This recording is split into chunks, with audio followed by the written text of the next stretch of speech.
was about to say, do you have any out-of-pocket things to say for the B-roll? But here we are. Do you mean like sharing the fact that you mentioned that you unzipped your pants before we started recording? I had a big dinner. Will you leave me alone?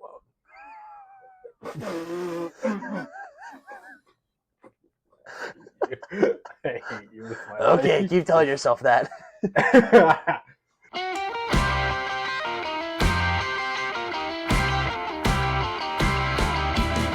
Welcome back, everybody, to yet another episode of Boomer and Junior. My name's Boomer. And I'm Junior. It is so good to have everyone back. Happy early Merry Christmas to everyone. As of today, we're recording this. It's a couple days before Christmas. We had to get the episode in. We had to talk about playoffs and basketball and all that fun stuff. Zachy boy, you look like you're in a different place. Where are you? What's going on? Yeah, I'm back to where it all started, albeit in a different room. But I realized I was talking to my parents. We started this podcast actually when I was back home in the fall. So first episode we recorded was from there. Funny enough. So no, back home right now, visiting the family. So we're hanging out, seeing some family, friends, and stuff, doing all that. Gonna go travel to see the grandparents for not Thanksgiving, Christmas rather. Getting some good time. And how about you, Nick? How are things going for your holiday season? Dude, things are good. Hey, quick shout out to the Simmons. We love Steve and Tammy. Quick shout out. My holidays are looking good, pal. Got some good family time lined up. Got some good friend time lined up. I got some old friends from high school coming down. We're gonna get some food. We have an annual tradition where we go get lunch at OK So. You know about this place, and people in the DFW area know about this place. We're gonna get lunch at OK So, and we go ice skating every year. And so we're gonna be doing that on Sunday. So that's gonna be fun. Do you do the El Queso before or after the ice skating? Before, because you gotta get something interesting. I feel like I'd be a little bloated and stuff. Yeah, it's a three-way, but it's three things. It's OK So before. For those listening, this place makes the biggest, fattest, loaded quesadillas in the DFW area. Go check them out. It's like a local Chipotle, but better by a million miles an hour. By a million miles. But that style. That's a whole other episode. Me getting into it. And then we're gonna go ice skating, and then we get Andy's custard after. So it's a whole thing. Like, it's a good time. It's a good vibe. We do it every year, and I can't wait to do it on Sunday. It's gonna be so good. Nice, good stuff. Yeah, man. Yeah, no, excited for it. Is it holiday season? Yes, sir. Is this a good time? We should show our Christmas sweaters too. Yeah, we decided to wear Christmas sweaters for this episode. So I've got my Purdue University Christmas sweater, and Nick's got a. I am here to slay. I am always here to slay. Nick, the big slayer over there, big devil on top. There's more context behind that, and some of my friends know behind this sweater, and it's funny as hell. But here we are.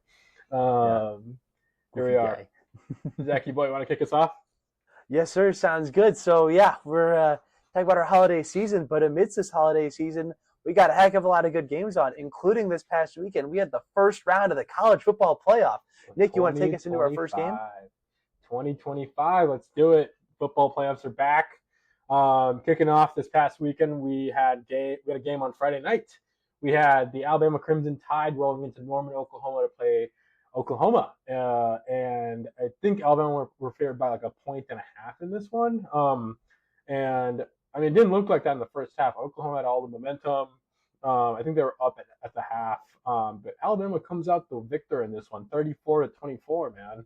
Some key takeaways from this game for me personally. We've talked about this guy. I've loved this guy all season long. And quite frankly, it was good to see him back playing the way he had been playing before the injury. John Mateer, dude had 3 touchdowns, one of them being a rush, and 322 total yards. Key story before the game was the fact that he wasn't playing without the thumb bandage that he'd had on for like the back half of the regular season. And he was talking about in pre-game interviews that he felt so much better throwing the pigskin. And it was great to see him really do his thing. But having said that, man, OU just really overpowered by that Bama offense, man.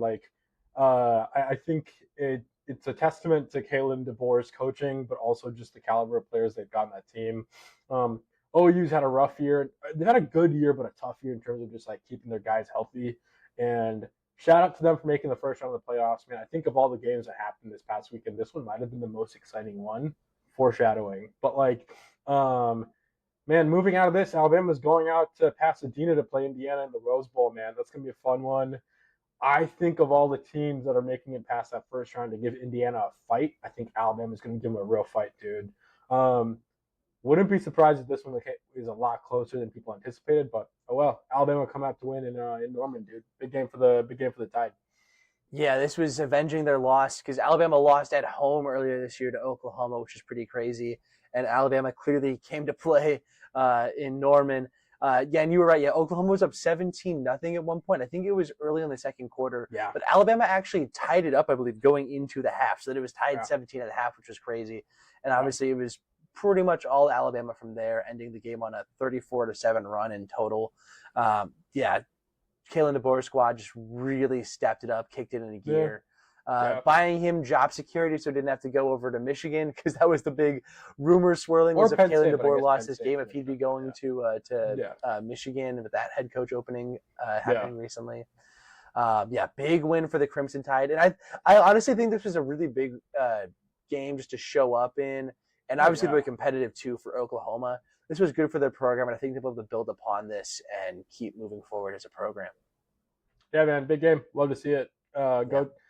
Sad to see the Sooners go down, but Boomer or not Boomer, Roll Tide, I guess, man. Roll Tide. Yeah. In a less interesting game involving an SEC team, we had number 11 Tulane at number 6 Ole Miss. Fun thing about this game, this was another rematch earlier the year when Tulane played at Ole Miss and lost 45-10. Wow. Well, it wasn't quite that bad, but it was close. It was 41 Close. to 10 in this year's in this playoff matchup. Yeah, this was disappointing. Not that we expected much more, especially with that head-to-head early in the year. That's kind of a crazy coincidence that there was a non-conference matchup of the playoffs before earlier in the year. Kind of brings me back to my dad telling me about when Michigan State won the Rose Bowl in 1988, I believe it was. On the spot. They beat USC, and they actually started the season by playing USC and winning that game. So kind of Oh a yeah. fun little thing there. Yeah, I mean, Jake Retzloff, the BYU transfer, had a decent game, 306 yards and a touchdown. But Ole Miss was just too much to handle the talent. And I think all the drama about Lane Kiffin, they were amped up, ready to play. Dude, yeah, I mean, all I'm gonna say about this is like those kids look like they wanted to like run through a wall. And I mean, all the commentary about this, man, really just. I said this last week as my bold take. I think Georgia should be scared of Ole Miss. I think that and I wouldn't be surprised if Ole Miss has the caliber coming up. Granted, it was Tulane, no disrespect in Tulane, but just the firepower they had this past weekend, I wouldn't be surprised if they can make it past Georgia. Anyway, yeah, sorry to cut you off. Yeah. Yeah, no, you're all good. Yeah. Ole Miss definitely has the firepower to beat Georgia. I think they could beat anybody in the country. Not necessarily that they'd be favored to beat any team in the country, but they've got that level of talent and skill on their team. One of those talented players is Trinidad Chambliss, the transfer into the program, carrying the team on his back with 300 plus total yards and 3 total touchdowns, including 2 of them running on the ground. Big game for him and the Rebels, and yeah, really excited to see what they do in the quarterfinals. 2 things before we move on. 1, I'm shocked you missed me spitting out my water on accident, and 2, the crazy thing about Chambliss, dude, in this game, the way I watched him play is it looked like he was putting in no effort, and that's scary. Like that is to him put up those like stats when it looked like he was barely trying. You should be scared as an opposing defense. Man, credit where credit's due. The kid's young, man, but holy is he balling out. Like, no shocker from him. But yeah, no shocker. Apologies, I'm missing that blooper. I'm trying to do a better job of looking into the camera, and unfortunately, that is not paying dividends. Yeah, I fully took a sip of my water, and I was trying to like swirl it in my mouth and fully just like spat some of it out, and I'm sure that's gonna get caught on the B-roll. I'll have to watch the playback when I'm editing. Oh, it's good stuff. It's good stuff. Moving on to what I'm calling probably the most disappointing game of the weekend. It was number 10 Miami going into College Station play number 7 Texas A&M. Pretty much like the hottest team, one of the hottest teams this year up until they played Texas, but like winning 10-3. Let's talk about this game, all right? First off, my one thing that I put down in the outline is what the hell was this game and why was it the most pointless game of the year? This game was tied at 0 at halftime and into the fourth quarter. I think it was it were they up 3-zip going to the fourth, Miami, or was it Might still have been. 0-0? Might have been. Um, It was 3-0 for a or there were no touchdowns scored for a long time. It might have been 3-0 in the third. I think going to the it third. might have been 3-0 ending the third quarter, but like it was I think the second time in history, like playoff history, where a matchup had been tied 0-0 at the half. First time since 2014. And so I think this was so funny. Shout out Lucy. She's a TikToker, and I saw this come up on my For You page a few days ago. And the first thing she said was, Marcel Reed, you are a Cornhusker. And that like killed me. It fully killed me. Fully killed me. In this game alone, 2 interceptions for crying out loud, dude. Like, I've you and I have talked about Marcel Reed this season. He's been a really good player, and like, just like the last couple of games, like, what the hell just happened to this guy? Like, just like no generation of offense, nothing, right? Like, and I think like even the run game too for the Aggies this game was just horrible to watch. I think the story for this one though is turnovers. They were fumbling that ball left and right. Like it was hard to watch. My note I'm going to say is screw you, Carson Beck. I am praying for your downfall, and I hope Ohio State takes the fattest dump on you in Dallas next week. And that is something I wrote word for word. I will. I have been a Carson Beck hater. I will stay a Carson Beck hater till the day I die. He is a fraudulent quarterback. He did almost nothing in this game. Stetson they pulled syndrome. Oh, Stetson Bennett syndrome, but I'd argue worse because he's just at least Stetson Bennett did something. Like Carson Beck, like didn't even do crap at Georgia for crying out loud, right? Like, yeah, man, Miami gets the win by a touchdown. Like they score late, they score in the fourth quarter. I think bigger story in this game is just this Aggie team that came to play was not the Aggie team we've seen. And Zach, I'll let you talk about uh, how Aggies basically like roasted us for calling them an 8-4 team earlier this year, but in classic Aggie fashion. Yeah, that was our first kind of somewhat viral TikTok. Was I made a little joke about how Texas A&M started off the year. They got that big Notre Dame win early on, and I think they won a couple others. And I was like, oh wow, okay, great start to them. They were ranked, looking good. Yeah. But Texas A&M has finished like half of their last like 12 or 14 seasons, whatever, as 8-4, and almost all of the rest of them have been like one game off of that, whether it's like 7-5 or 9-3. Like they just very consistently like a little above average, but not by much. Yeah. And so I was like, all right, they're doing good. They've got their like 6 wins, but like, or they've got their 4 wins, but like, how are they going to go 8-4? We know what's going to happen. What's it going to be? Yeah. I did call the Texas loss. I did say they were going to lose. Yeah, Texas, which is however. incredible. I did miss the rest. Yeah. Yeah, they had a really good season. I mean, yeah, 11 wins, really solid solid season for them. Getting to the playoffs was big. I think Texas A&M is still satisfied, maybe is the right word, with how this season went, and can build upon it going forward. It was kind of a disappointing ending, but if you said going into the year that they were going to go 11-2 with a first round loss in the playoffs, I think you take that if you're an A&M fan. Yeah, I agree. I agree. Yeah, I think the future is bright there for Mike Elko and company. But yeah, they really did though, like generational fall off to end the season with losing to Texas and then just not putting up any fight offensively against Miami in the playoff at home too. Yeah, against also, mind you, a Texas team that's not on their best, like they're not playing their best football this year, right? Mm-hmm. And so let's point that out. I think they've got the right guy, leading this team with Mike Elko. I think, I think if you had told an Aggie fan coming into the season that that's how they do, they probably take that and run with it. I don't think anyone saw them, not even the Aggie Nation, about them going this far. But yeah, man, generational fall off is a great way to put it. Maybe next year, who knows? Go Ags, I guess. Yeah, and I guess he made a note in here. I don't know if you actually talked about it or not, but I thought it was a good point. I was thinking, who does Miami play in the next game? Because neither of these teams look particularly impressive, and they will in fact be playing Ohio State. That's not going to be close. I think Ohio State is going to be similar to last year when they lost to Michigan and just went scorched earth after that. I don't know if that'll continue all the way and they'll win the championship again. But I'm expecting a double-digit win by the Buckeyes this upcoming I hope week so. For against. crying out loud, humble that boy Carson Beck for crying out loud. Mm-hmm. He needs to be Yeah. put in his place. He didn't do jack for this game, and also just like taking the credit for it. Also, let's talk about how he's like been a horrible teammate this entire season to his entire squad. Oh my gosh, yeah. The I don't. post game reactions, like dumping on the rest of his Mhm. team, just dumping on his coaching staff. Like, come on, dude, that's not a good ball Yeah, player.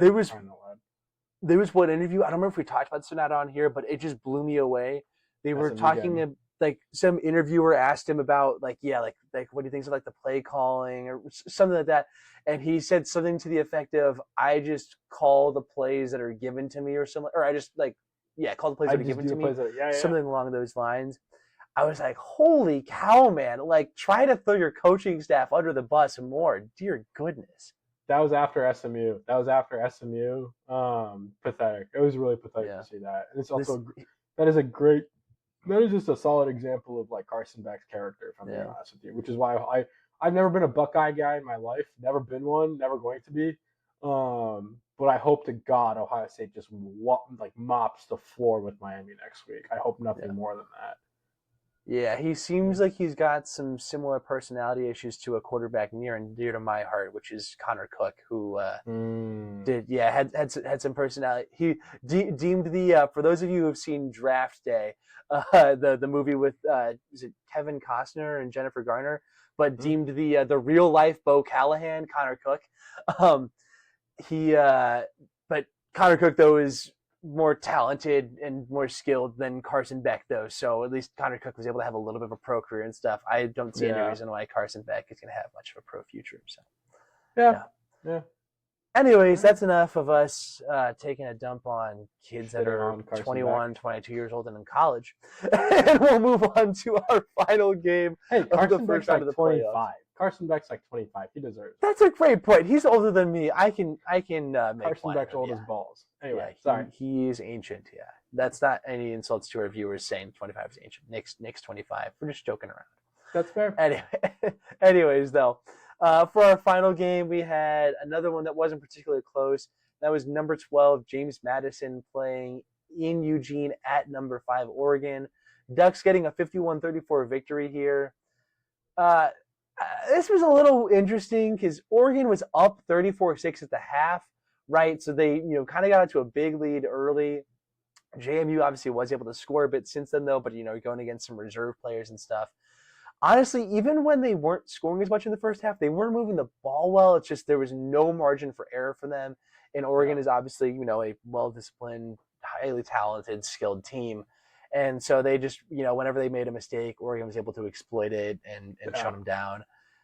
Shout out to Dante Moore, talented Oregon quarterback who's a redshirt sophomore and getting some serious buzz for the number 1 draft pick right now, if he were to declare. Had 5 total touchdowns in this game, 4 through the air, 1 on the ground. Although 2 interceptions, though, so a little bit of a shout out to the James Madison defense there. And then Alonzo Barnett from James Madison putting up some good numbers like we talked about, although there'll be a lot of it in the second half. 273 pass yards, 45 rushing yards, a couple of passing touchdowns, and a rushing touchdown. It was. I don't know. It wasn't great. It's kind of what we expected. It was good to see James Madison put up some points, though, and it was 51-34 instead of 51-3. Yeah, I'll be honest, and this is going to sound controversial for a guy that's co-hosting a sports podcast. I didn't watch this game at all because I was like, I'd already watched a string of games that have been kind of like meh on Saturday, and I knew this was going to be another one. Like, if anything, I did see that they were up 34-6 at the half, and I was like, all right, this is going to be. And then I saw they put up 34 points against Oregon. I was like, okay. My only thought, this goes back to a lot of the things about like what teams get into the playoffs, man. Like, I get it. The CFP committee is like trying to treat teams equally regardless of conference. I get it. They're trying to see some new names in the mix and all that stuff. But going to Nick Saban's point, and I promise I'm taking my Notre Dame bias out of this. I really am. You got to put in the best teams, man. You got to put in the best teams that are playing their best ball. And like, to their credit, JMU and Tulane are playing great ball, but at the same time, like, think of the bigger picture. Think of like who's going to actually go in and take the championship, right? And like, think of a BYU, think of a Notre Dame, right? Think of teams that'll give you some fight at least in these first round games. And like, I'll be honest, these games were just boring to watch. And so, yeah, credit to JMU for doing something in the second half. Oregon, we knew they were going to take a fat dump on them. Yeah, I think the next round of games are where things start to get spicy. I think that's where really things start to get real feisty in my opinion. But yeah, as in as a less biased fan, I'm going to disagree with you. I think there absolutely needs to be the auto bid for a group of 5 school to play in the playoff, because once that door gets closed, it's shut forever. I know, I I know. oh, here we go. I got the receipts ready to go. Actually, I was going to make a TikTok about this, but I hadn't gotten to it yet. Here are a notable group of 5 schools since the playoff started. Number 15, Western Michigan, finished season 13-0 in 2016. Number 12, UCF, went undefeated in 2017. Yeah. And also number 8, UCF in 2018. Same thing, undefeated. Cincinnati did make the playoff as an... Oh, no, sorry. Cincinnati did not make the playoff as 9-0 in 2020. And Coastal Carolina as an 11-0 team didn't make it in 2020. Cincinnati did make it 13-0 in 2021. Liberty went undefeated 13-0 and didn't make it in 2023.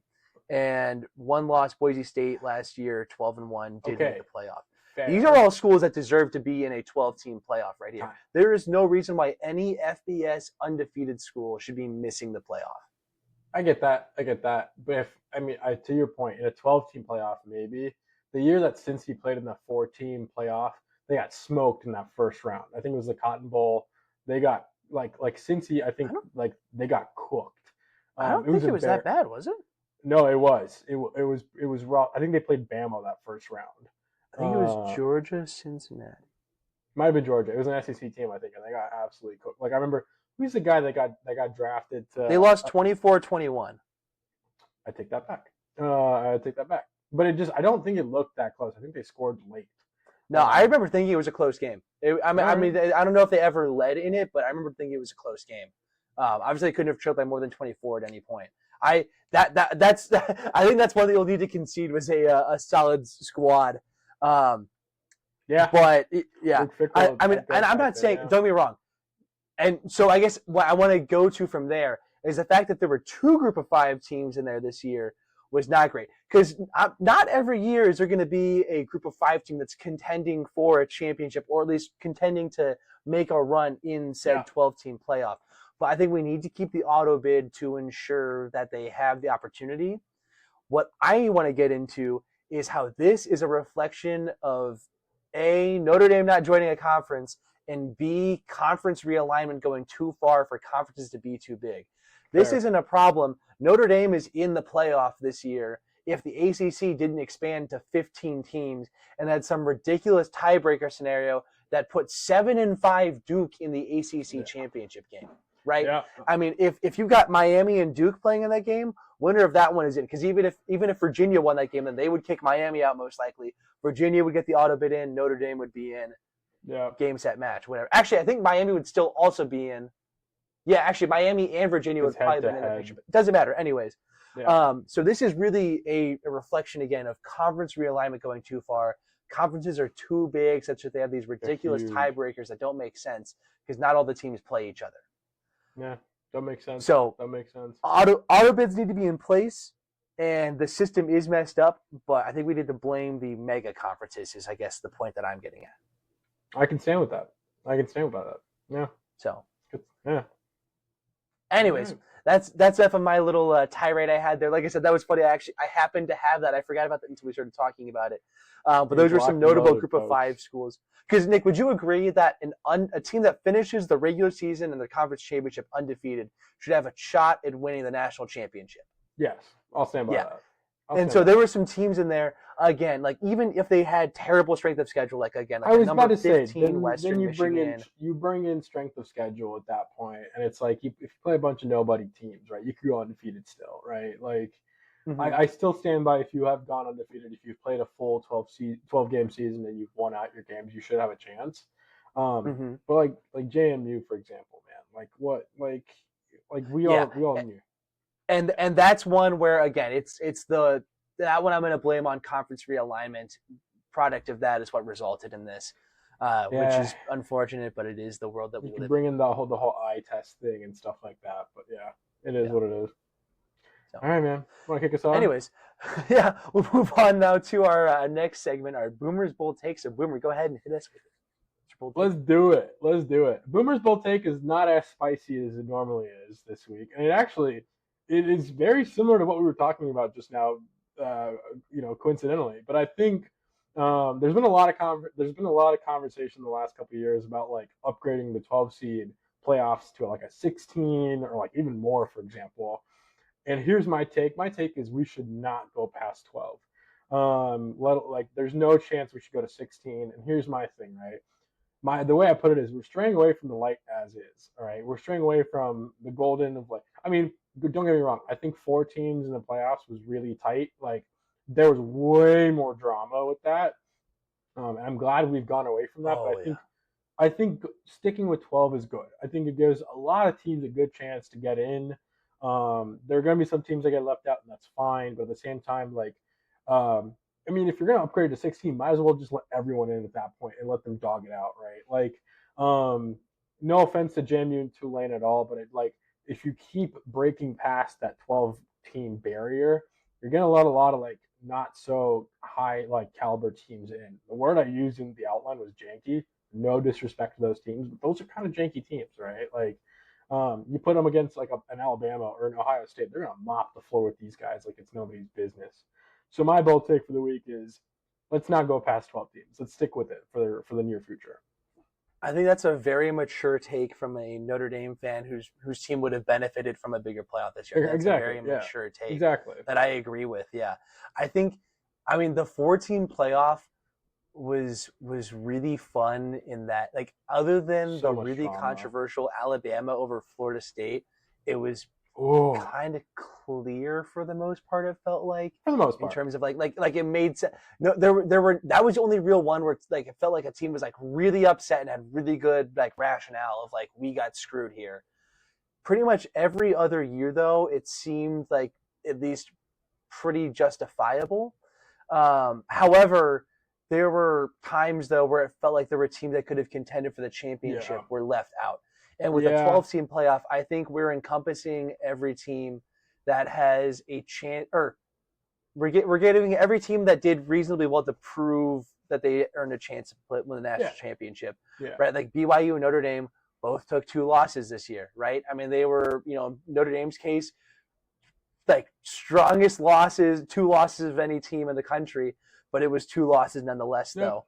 And so, like, it's an unfortunate thing, but like, they had the opportunities. I think it's not like, I think there was, well, in the 1-year example of Florida State being left out, that obviously wouldn't have happened in this situation. So Florida State has a chance to contend. There was 1 year it felt like I think Texas A&M maybe had like 1 loss and just barely got left out or something, if I recall. Right? They would have a chance to contend. So it seems the room for error was much lighter back then. The room for error was you had to be a damn near squeaky perfect team to get. And that's why it was clear. It was like if you were an undefeated Power 5 conference champ, you were in, except for again the crazy thing with Florida State. And if you're the top 1-loss SEC team, you're in. Like it was kind of like fairly clear like what it seemed like was going to happen. And I mean, I will say at that time, SEC was like top of the game. Like I think it made sense that 1-loss SEC teams were getting in. Totally. With 2 SEC teams in a playoff. But I think I agree with you. More expansion is just going to lead to having to have Ohio State the point beat of the ever living heck out of like Duke or whatever. Yeah. What's the point of having the playoffs at that point? Anyway, it was something that I've been thinking about recently. But yeah. So I agree with you there. Thanks, pal.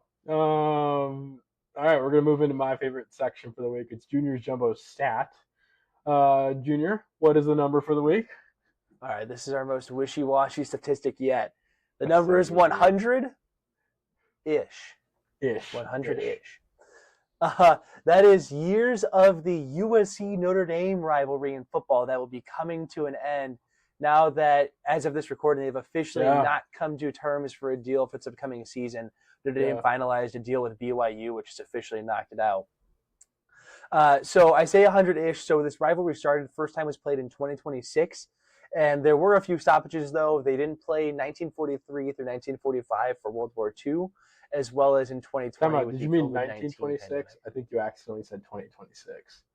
Oh, my apologies. Started in 1926. There we yes. go. All right. And played obviously this year in 2025. So that's 100 years. But they had those 4 years in total of missed games for World War II and the COVID-19 pandemic. Yeah.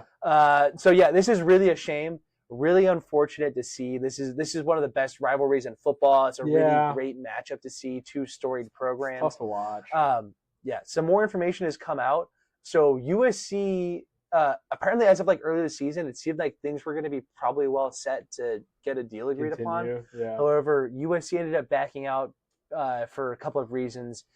First being that Notre Dame, it was announced recently, will be getting some preferential treatment by the playoff. We talked about this last week, I think. If they're ranked in the top 12, they get their guaranteed in the future.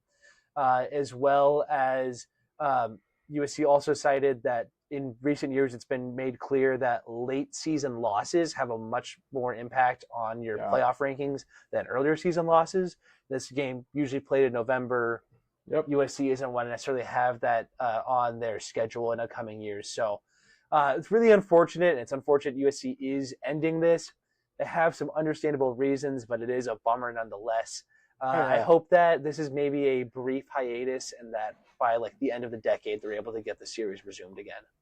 Yeah, man. As a kid that grew up watching this game every year, when I saw the news came out earlier today that they weren't going to happen the next 2 years, it's a little crappy to hear.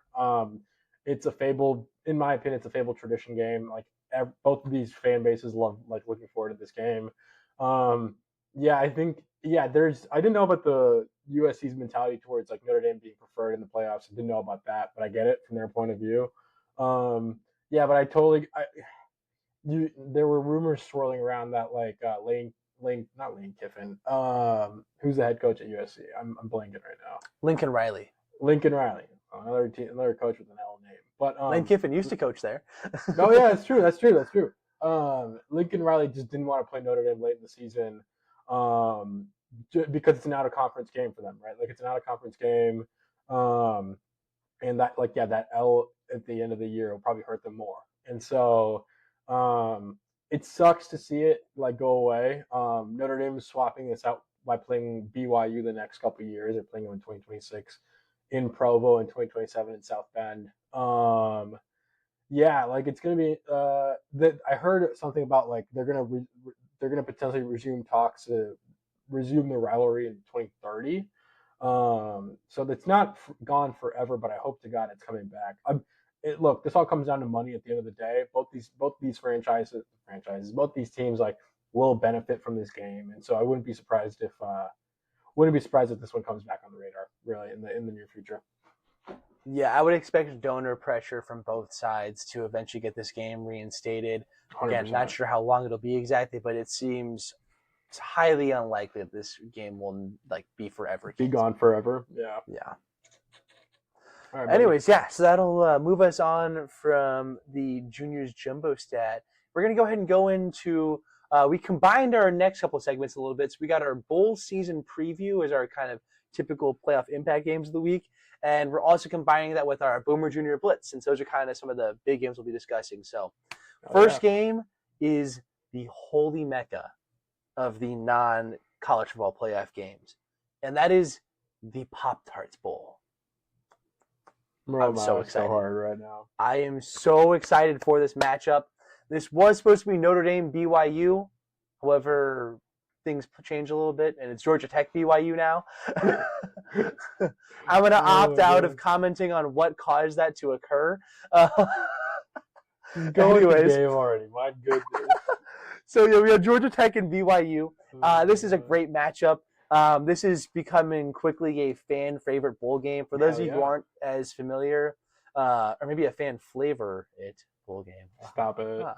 For those of you who aren't familiar, this game has really escalated. It had some really crazy fun drama, just in a silly way over the last couple of years, including they made an edible Pop-Tart mascot. So they have somebody dressed up in a Pop-Tart outfit that is an edible Pop-Tart, like giant Pop-Tart. And so you see like players eating that a little bit at some point. Additionally, there is like for that, then they do like the live Pop Tart sacrifice and stuff is like a big deal. It's Talked about on a bunch of wild. college football subreddits, which is It's funny. wild. The trophy last year, at least, and I think this year still does, has a working toaster in it that you can toast Pop Tarts in, which is awesome. Pretty great. Addition a little bit for this year specifically, BYU just announced a couple days ago. We posted this on our TikTok, so make sure you check out at Boomer Jr. on TikTok. They posted their helmets for the game. Their usual cool. BYU helmets with like the blue stripes with the white down the middle. Except if you notice a little bit on the white, it's like the frosting with the sprinkles on it of like a strawberry Pop-Tart, which is really fun. So they got a little nice little addition there for that. And also in a pre-game presser for this game, Georgia Tech's head coach was asked about what his favorite Pop-Tart flavor is, and he was really excited. It was like talking about how much he loves strawberry Pop-Tarts. Yeah. So I talked about it for that, and it was really good vibes there. And the BYU head coach ended up agreeing, said it was also his favorite flavor. And the Georgia Tech head coach at that time he had his camera off, but he said into the chat of the Zoom call they were doing this on, a little like clapping emoji and a thumbs up emoji. So just great vibes. These teams are really getting into the Pop Tarts Bowl, and I love it. I'm so excited for both of these teams. Yeah, it's good vibes all around. I saw the decal on the helmet, man. Love that little touch of it, like little touch of creativity from the equipment team. Should be a game. Should be a good fun game to watch, man. Yeah, I love watching the Pop Tart sacrifice every year. That is the most janky but funny thing to come out of bowl season the last couple of years, and it's like every year it's a true like crazy thing to watch. I can't really think of any other words right now, but it's funny as hell. Yeah. Absolutely. So yeah, that's enough of us fanboying, maybe particularly me fanboying about the other aspects of the bowl game. For the game itself, though, I'm going to take the BYU Cougars -4.5 in this one. I like that. I think they've got a chip on their shoulder getting left out of the playoff. They seemed pretty understanding about being left out, which makes sense since they weren't even the first team out, they were the second team out. I think they're going to be excited and ready to execute in this matchup. I think Georgia Tech won't have the defensive firepower that Texas Tech had, which is the only team BYU has lost to all season. I think this will be a high-scoring affair. I actually noted take the over in the notes here as well. This will be a high-scoring game, I think, but I think it'll be a really entertaining one, and BYU will get that victory. Yeah, man, it'll be good. It'll be a good chance to see some of like the B squad guys in both these teams, right? I like the pick though. I like BYU by 4.5 at least. It's gonna be high scoring. Well, and that's you say B squad guys, which there will be some, but I think this is going to be a lot of starters playing. You got some college players with their last hurrah, like oh my gosh, my goat at Georgia Tech, Haynes King. There we go. I want to get it in. Bear Bachmeier, BYU isn't a senior, but I think they got a lot of the starters going. I think these teams want to win this game. My goat, Haynes King, love that guy. Wish he could have been in the playoffs, but it is what it is. All right, my first pick for bowl season preview / blitz is the Cheez-It Citrus Bowl. We got two teams that were poised to be like kind of big this year, but like didn't really shake out. We got the Michigan Wolverines playing the Texas Longhorns, man. We were talking about this game before we recorded the pod tonight, and we kind of were like Michigan kind of just hit the par on like what was expected for their season. I think the real letdown team in this one is Texas, given they were preseason like number 1.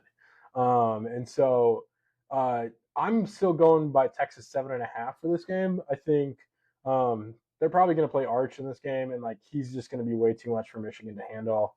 I think there'll be a good send off for both these teams at this point in the year, given how their seasons have panned out.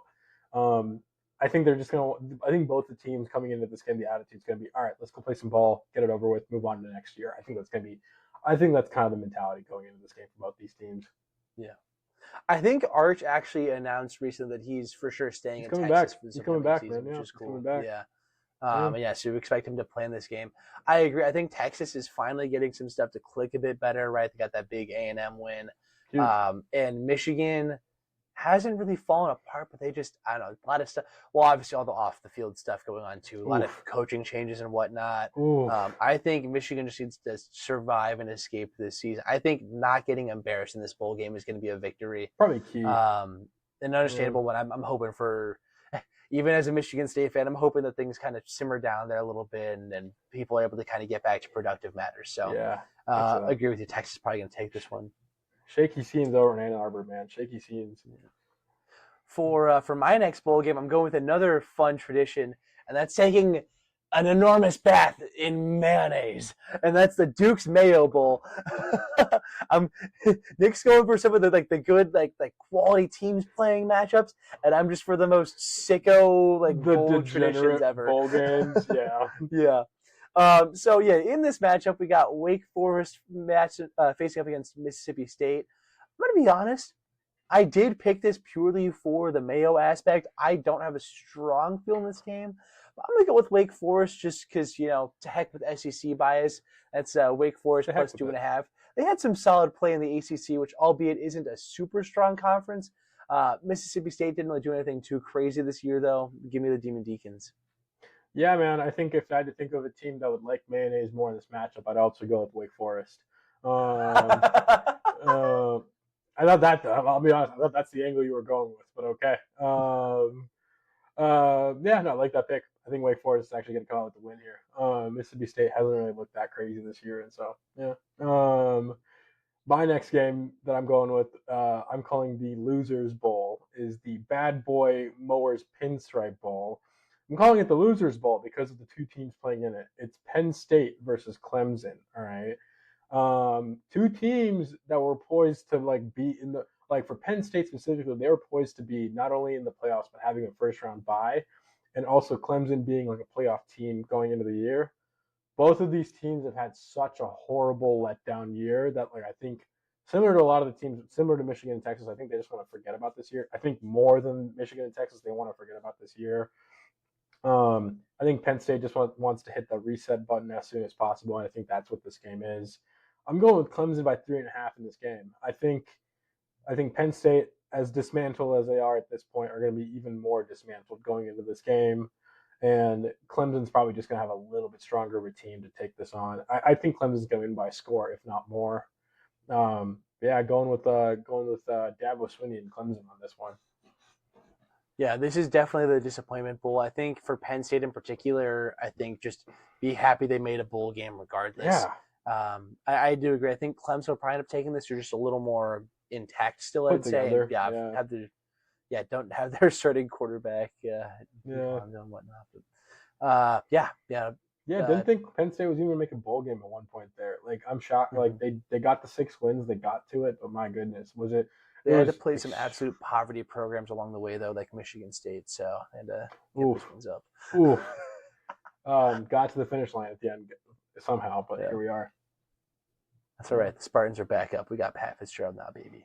We'll talk about that later, though, in a future episode. We'll talk about some coaching hires and stuff. So, anyways, for my final game I want to talk about, it's not quite as fun as the others. Alas, there's no giant bowl of Frosted Lake, but they're great nonetheless. And that's the Tony the Tiger Sun Bowl, baby. We got Arizona State facing off against Duke. This is a very interesting matchup. You got Arizona State. Sam Levitt announced he's transferring. Kenny Dillingham was getting heavily courted by Michigan. However, it looks like he's likely going to be staying at Arizona State after all. Yeah. Duke, on the other hand, only had 7 regular season wins, but ACC champion out here. Yeah. This will be an interesting game. I think, I think Duke is going to take this one. They're favored by 2.5. Arizona State with all the weird stuff about Sam Levitt transferring and the quarterback drama. Also, it's Arizona State, so they've got plenty of parties and stuff that they should be going into in the meantime. Meanwhile, Duke just has basketball to watch. I expect the Blue Devils to be a little more focused and locked in, take this victory in a close one.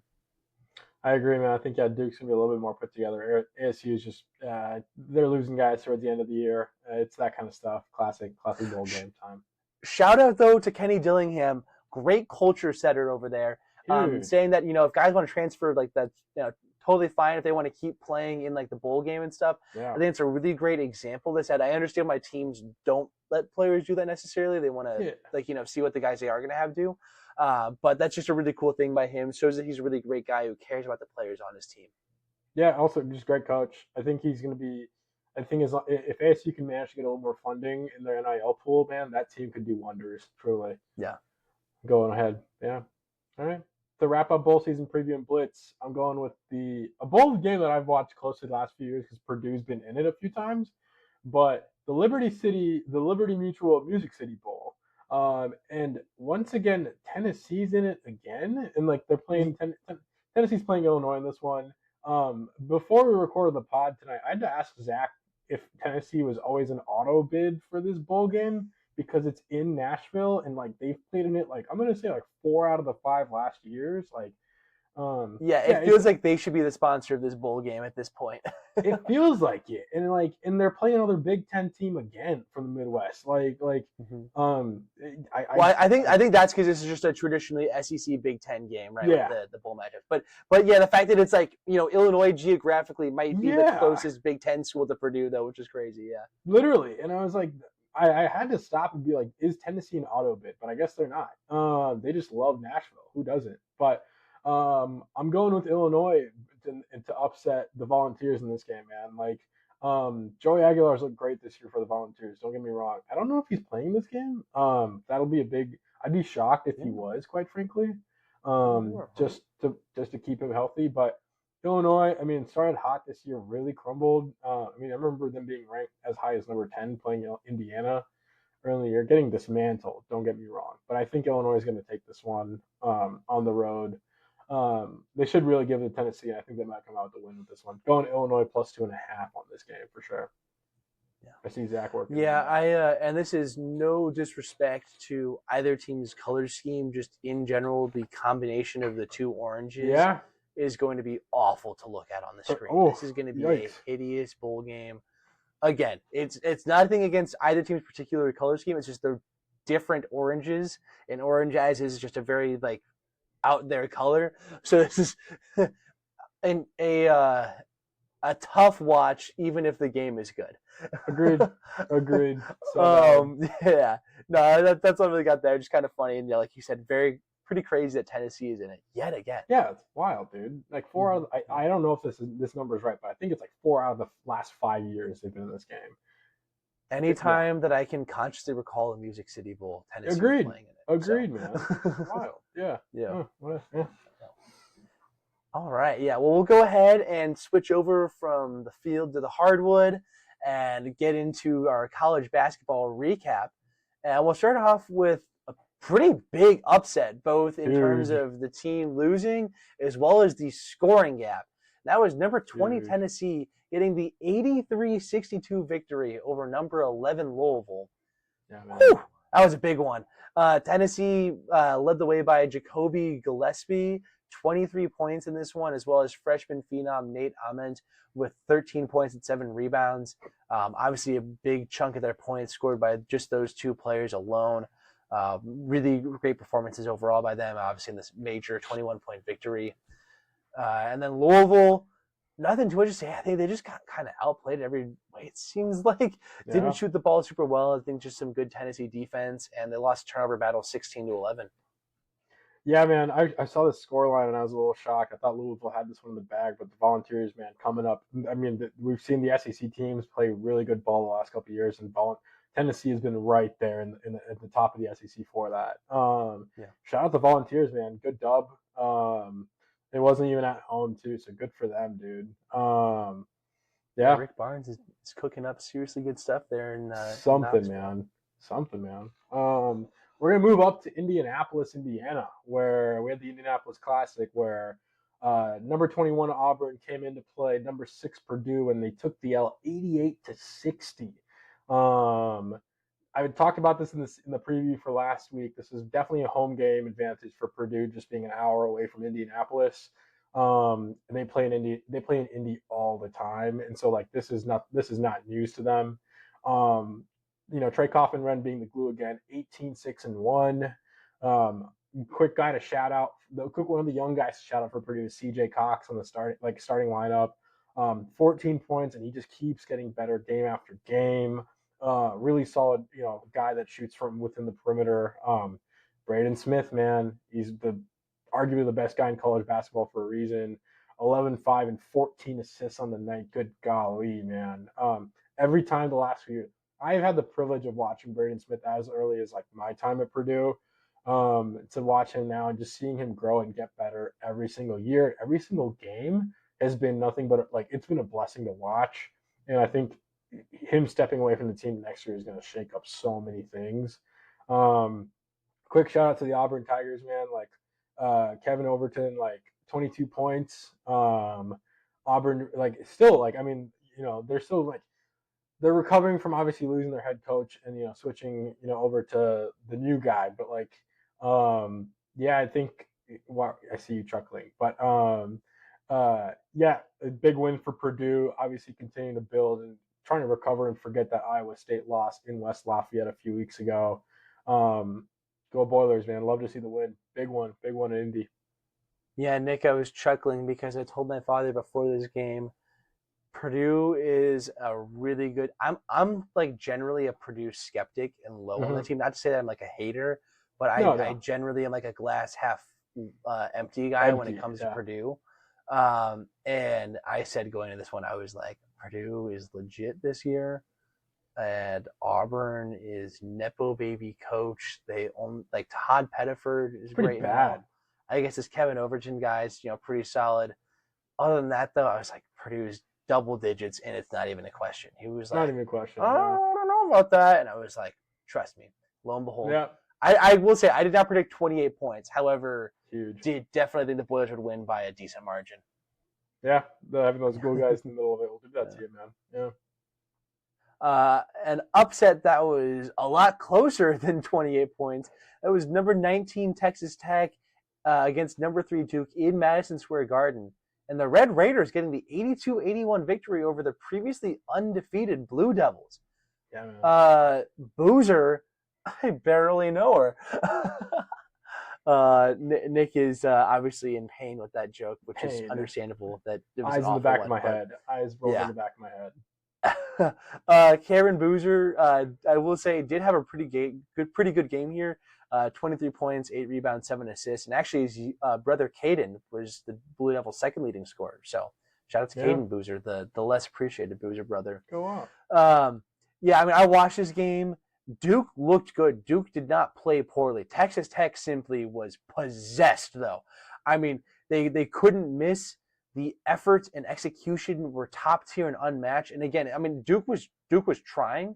They were executing well, but Texas Tech was just like you couldn't ask for that. They would beat On the anybody in the night, country if man. they were playing like they were playing then. It Just was that team some of the on the best night, basketball I've man. ever seen.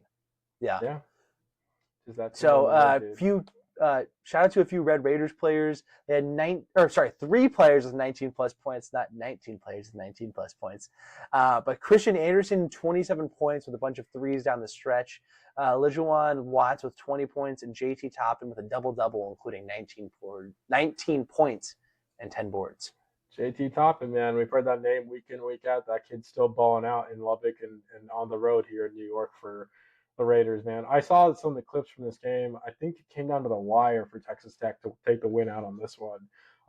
Not surprised it was a high scoring game at all, dude. Not surprised at all. These are two high offensive caliber teams. In Madison Square Garden when the lights are bright, go off Raiders, man. Doing the thing. Talking about a high offensive, high scoring game, we moving on to number 8 Houston playing number 14 Arkansas, taking the win 94-85. Um, there were 2 guys in the Houston lineup that had 20 plus points. That was Kingston Flemings who had 21 and Emmanuel Sharp with 22. That alone, my goodness, just talk about sheer firepower, right? Like, here, quick plug for the Razorbacks, man. I hope I said this guy's name right. Darius Acuff Jr. with 27 points in the loss. Dude did his best to put the team on his back, right? I mean, Calipari's just coaching the hell out of this team and this guy right now, but it is what it is. Also, another plug for a guy off the bench for Arkansas, Malik Ewan with 29-1. I mean, the Razorbacks did what they could, man. Like they put up 85 points against a really good Houston team. There's just not a lot you can do against a team like Houston, and they're just going to outplay you and outscore you, even if it's only by like 9 points, like they did in this game. Houston's just if I had to compare them to Arkansas, probably just like maybe a level, like a step and a half above that team. And so, yeah, pop off Houston, man, which is something I never usually say. I'm not a big Houston fan myself, but getting the dub. Go off Cougars, man. Yeah, it's odd because the name of the game for the Cougars the past few years has been defense, defense, defense, and they're gonna not score a ton of points, but they're not Nope. gonna let you score anything. And it's Mm-hmm. been the opposite this year. They have not been nearly as stout defensively, but their offense has taken it up a notch though. So it's kind of worked out okay. Yeah. And yeah, shout out to, like you said, Kingston Flemings and Darius Acuff Jr., both with over 20 points in this game. And those are two freshmen that are continuing to see their draft stock rise. They're looking like really promising candidates, almost certainly one and dones. Mm-hmm. Yeah, pretty high level ball being played there. Totally. Yep. No, great call. Yeah, for sure. And to our final game that we're going to recap for this week, I'll be taking it for my Michigan State Spartans. And that was their victory, the number 9 Spartans over unranked Oakland on a 79-70 victory. And this game was played actually in Little Caesars Arena in Detroit, where the Yeah. Pistons usually play. So it was a fun one. Biggest storyline of this game was Tom Izzo and Greg Campy keep their tradition alive, baby. I posted something on our TikTok about this, keeping their matching sweater tradition going. I think last year they did Grinch sweaters. They've done other stuff before. This year they got new custom sweaters, which was pretty fun. Ooh. Tom Izzo got them for him, and Okay, it was like some similar matching, like background Christmassy stuff. And then on Tom Izzo's, it was naughty, and it was Naughty. a picture of him yelling at a referee. And then for Greg Campy, it was So nice good. of him just like fist bumping a referee. So good. And it was just awesome. I saw them walk out in those sweaters at the game because I was at the game, and it was so great to see. Love that they keep that going. They've got a great relationship. That's awesome. I love that. Yeah. So, like I said, I was at the game live with my dad and his good buddy Doug Myron. So shout out to Steve and Doug. It was a great game with them. And yeah, Oakland played Michigan State tough per usual. MSU was favored by about 20 in this game, and you can almost always bet on Oakland to cover playing Michigan State simply because they're a scrappy squad. I wouldn't say that this is their Super Bowl. Oakland plays a lot of tough teams, but this is an annual game that I'm sure they have circled on their schedule. But yeah, really solid play though. Oakland was 45% from the 3-point line in this game and had 4 players in double figures. Yeah. Really high scoring matchup, high level ball being played there from a conference that doesn't necessarily get a ton of love. Jackson Kohler on the Spartan side of things, yet another double-double. This is his 3rd straight double-double, actually. Had 13 points and 13 rebounds, so had a little extra margin on top of that, too, on both categories. And Cohen Carr, a season-high 22 points. Pretty big game for him, honestly. It seemed a little quieter than usual, but yeah, getting a lot of points up nonetheless, though. And Jeremy Fears, I thought this was kind of fun, a season low, I believe, of 5 assists, and that's just the true testament of a great Michigan State point guard is that it's disappointing when he only gets 5 assists. Yeah. But that's a credit to that Oakland pesky defense, primarily in zone that they play, just really disrupting things and making things hard on offense for Michigan State. Yeah, man. I love the tradition of the Christmas sweaters. I think that's a really classy touch from both of the head coaches. It shows that these two high caliber head coaches can still have a little bit of fun. Especially a guy like Tom Izzo, when you see him locked in, is one of the scariest guys to play against. But it's good to know that he's still got a nice side to him, even though he was wearing the naughty sweater. Oakland, man, all I'm gonna say is you can never count them out to not cover. They might not be the biggest team in all of college basketball, but at the same time, they give their opponents the business. They almost did it to Purdue and West Lafayette early in the season, only losing by 10 points, I think, on the road. I love that they're still doing the whole Big Ten matchup and still playing big teams. But yeah, man, I'm not surprised MSU took the win on this one, man. In Detroit, home-ish advantage, and Izzo's team is just it's just a whole other league, man. MSU wouldn't be they're gonna make it far this year. I'm not surprised. Yeah.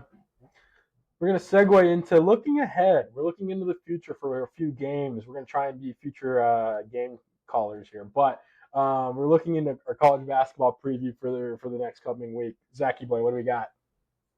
All right. I will preface, this is a fairly light college basketball league. Yeah.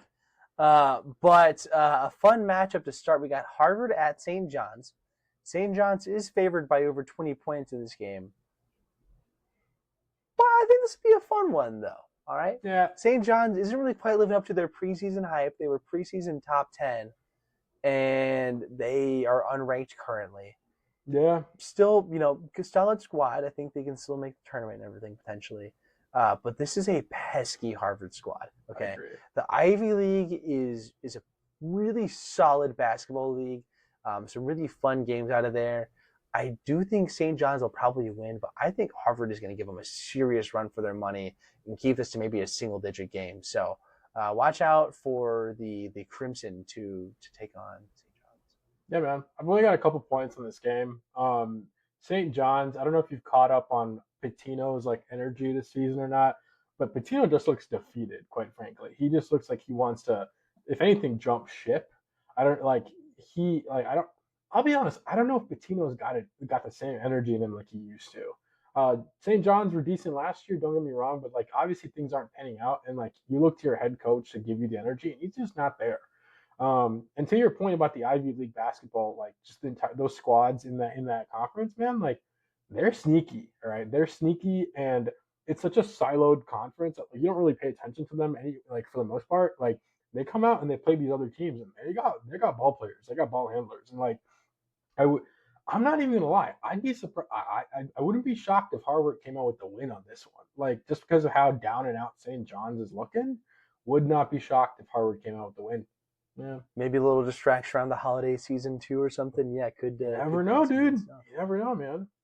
Yeah. All right, moving on. We got Villanova at Seton Hall. We got a couple of really solid Big East squads that combined have only 3 losses on the year, man.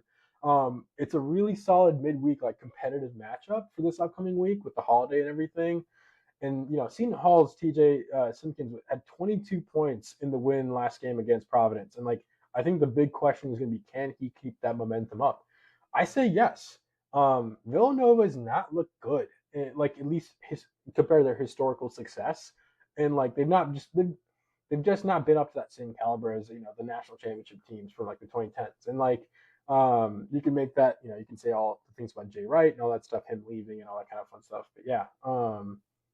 But regardless, this should be a good midweek matchup. I wouldn't be surprised if it's a little high scoring, maybe not into the 80s, but maybe in the 70s. Should be a fun game to watch. I'm going to be tuning this on. Yeah. Yeah. Yeah, I think this will be a really fun matchup. This is a really great early season Big East matchup. Villanova is definitely not the team that they were. They were in the trenches for like a couple of years of just being just horrendous, and so it's good to see they're kind of out of that a little bit. I think it's 10-2 so far on this season. Yeah. But I would also expect Seton Hall to take this game. I like what I'm seeing for them. They seem like a really solid squad. But yeah, this should be a fun matchup on the 23rd, I believe it is. So I'm never going to root for Villanova, and the people who know me know why. But having said that, we're going to move on. Yeah. Next game is Winthrop at number 15, Texas Tech. This is another one. Texas Tech should win this game. They're a ranked squad. Just had a big win. Would expect them to win this one. However, Winthrop is nothing to sneeze at, though. Nope. They almost upset Arkansas earlier this year. I mean, they were honestly, I think they kind of choked that game away, and should have perhaps won it. So we'll see if they're able to maybe avenge that loss and beat Texas Tech in this one. Maybe Texas Tech riding high off of that Duke win. Maybe they're a little too high overlooking Winthrop. We'll see. Sleeping, yeah. Not again necessarily calling it upset will occur, but I think a closer game than most would expect. Yeah, I think that's a fair call. I don't think Texas Tech is going to lose momentum. I mean, it's a huge win they just had in New York.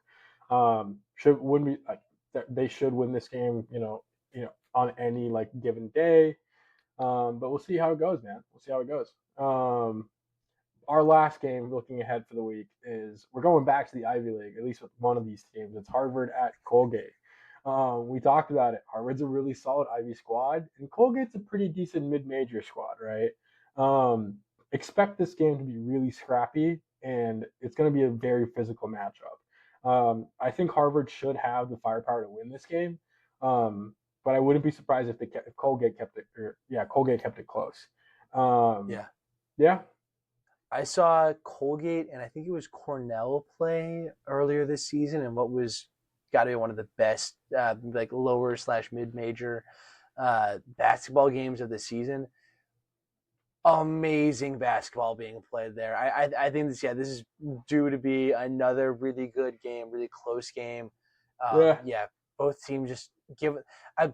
Teams are obviously trying hard at your Power 5 level and everything, Yeah. but I don't know, it feels a little different though at these levels though, right? Like something about it just feels great and You love to exciting. see it. It'd be really fun to see him go at it.